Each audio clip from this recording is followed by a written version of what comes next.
2018 Enclave builds on Buick's popular three-row SUV in a smart way. It takes all the stuff that wasn't so great about the last one and takes steps to remedy it. After 8 years, the Enclave sheet metal was looking a bit on the dowdy side. The new Enclave, though, borrows its design direction from Buick's 2017 Avista Coupe concept, as well as everything that came after it, like the new Regal and La Crosse models. As a result, the new Enclave is a handsome vehicle, even though I'm not entirely sold on its floating D-pillar look on the side. The big Buick's interior is vastly improved, as well. Gone is the myriad of buttons and shapes littering the dashboard and center console. In its place is a far smoother design that makes good use of long, sweeping lines that emphasize the cabin's width. The materials, on the top tier Avenir model, at least, looks and feels expensive, especially the seat leather. I'll have to drive lower spec models to know for sure, but at first blush, the Enclave doesn't feel like a carbon copy of the Chevrolet Traverse, even though both SUVs share the same platform.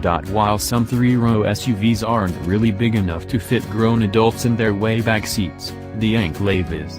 At a launch event I attended in the greater Atlanta area, Buick packed Enclaves full of journalists on multiple occasions, and as long as second-row occupants were willing to slide their seats forward a smidge, my gangly 6-foot frame wasn't uncomfortable back there.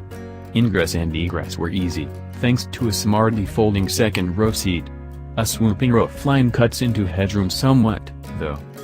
One big qualm I have with the interior is the connection between the driver and the standard 9-speed automatic. This gearshift looks and feels like a far less expensive version of BMW's complicated lever, including the park button up top. It's not particularly intuitive, but with enough practice, you'll remember that reverse is up and to the left. Having this weird by-wire shifter shared with the La Crosse and Chevrolet Bolt EV has at least allowed Buick to open up some space under the center console for additional storage, though, which is a nice touch. Speaking of the 9-speed automatic, it comes mated to a 3.6-liter V6 that puts out 310 horsepower and 266 pound-feet of torque. Whether the Enclave packs front-wheel drive or optional all-wheel drive, acceleration is ample, with a neat little engine note popping up when you really lay into the gas. The transmission works its way through the gears with such smoothness that it's hard to discern when it's shifting unless you're listening for it. This powertrain makes for properly smooth acceleration.